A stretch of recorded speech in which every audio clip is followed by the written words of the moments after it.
Quero saudar as zonais aqui de Sobradinho, Planaltina, Paranoá. Isso demonstra a força do nosso partido, da nossa organização. Quero cumprimentar aqui os nossos companheiros candidatos e também os dois dirigentes do PT que está coordenando aqui o debate.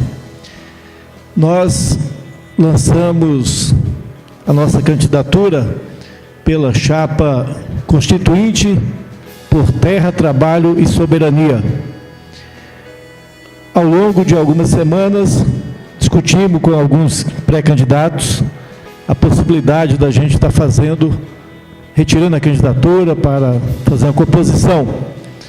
Mas, discutindo com os nossos militantes, os militantes da corrente O Trabalho e os militantes da corrente EPS, chegamos à conclusão que era mais interessante manter a candidatura, pois nós temos 3 questões centrais para debater nesse processo do PED.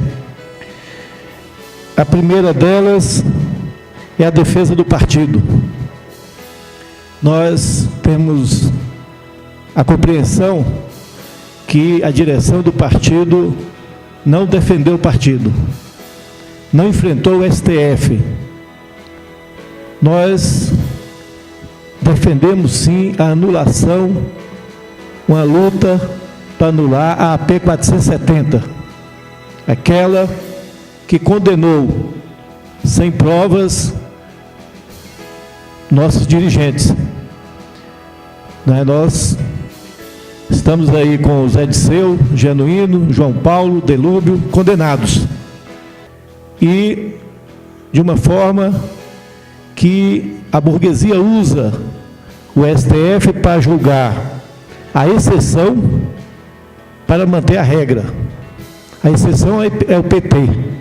A regra é a burguesia continuar governando. Então isso fez com que a gente mantivesse a nossa candidatura para fazer esse debate, porque a gente compreende que as mobilizações de junho e julho é fruto de uma demanda reprimida por reformas estruturais nesse país. E a responsabilidade de não tê-las feito é do nosso partido. Nos 10 anos do nosso governo, a gente não nega os avanços, mas também a gente aponta que há muita coisa a ser feita, né? Foi distribuído talvez um pouco da renda, mas a riqueza está na mão de poucos. Então a gente acha necessário esse debate. Então a frustração que aquela juventude saiu às urnas, às ruas em junho e julho, na nossa avaliação, é porque o PT deixou de ser o partido da ousadia, o partido que enfrentava os nossos inimigos de classe. Pelo contrário, que a segunda razão de a gente ter mantido a nossa candidatura são as coligações. Nós, cada vez que passa, a gente está mais se submetendo ao PMDB. O PMDB é o partido onde agrega toda espécie de inimigo da classe trabalhadora. Do Filipelli aqui, ninguém pode esquecer da greve da Nova Cap, quem estava lá comandando o assassinato dos nossos companheiros. Nós temos a exata noção do tanto que é maléfico essa coligação com o PMDB. Tudo quanto é latifundiário está no PMDB, ruralista está no PMDB, grandes empresários está no PMDB. E não vem dizer que nós não ganhamos eleições sem o PMDB. Ganhamos a eleição 2002, 2006 sem o PMDB. Tinha coligação com o Zé Alencar, empresário, né? Mas não era o que tem hoje no PMDB, com todos os problemas que a gente tinha, mas hoje a gente está entregue e cada vez mais submisso ao PMDB. E há um outro fato que fez com que a gente mantivesse a candidatura é a luta pela Constituinte soberana. Não teremos nesse país nenhum tipo de reforma estrutural com esse Congresso que está aí. Nós queremos sim uma Constituinte que acabe com o Senado Federal. O Senado Federal nada mais é do que uma casa revisora. O pouco que a gente consegue avançar na Câmara, o Senado veta. O governo, para indicar um dirigente de uma agência reguladora, tem que ser sabatinado por quem? Pelo Senado. Então, o povo precisa ter alguém, né, para junto com eles ter essa condição de ver uma saída para a sua situação de extrema dificuldade.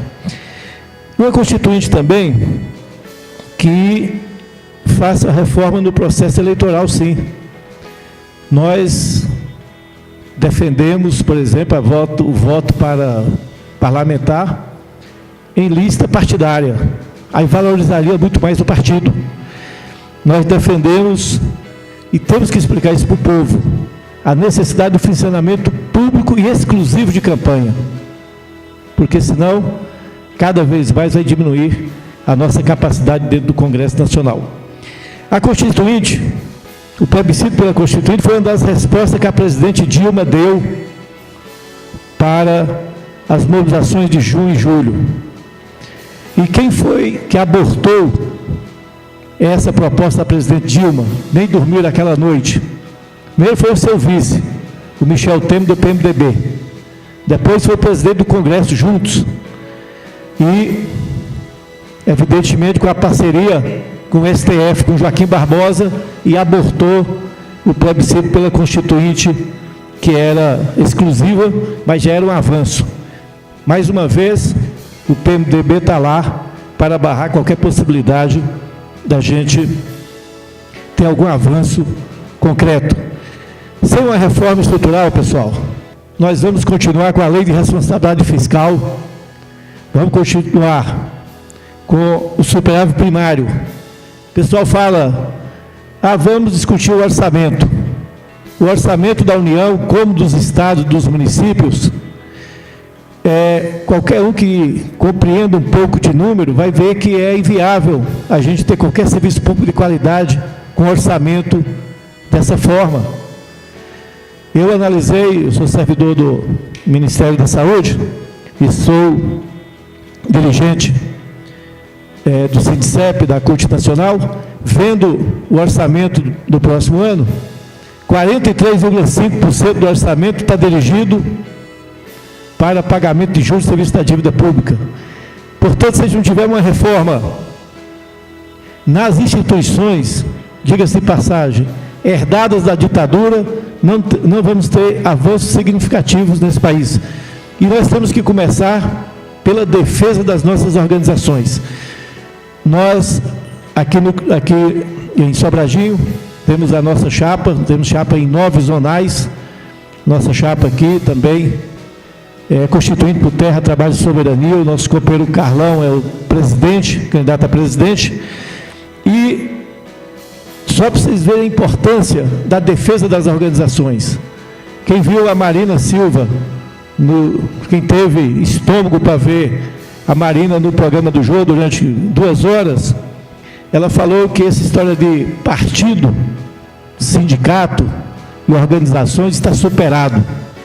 Isso era necessário quando nós tínhamos risco, a gente vivia sob a ditadura. Hoje a gente está tranquilo.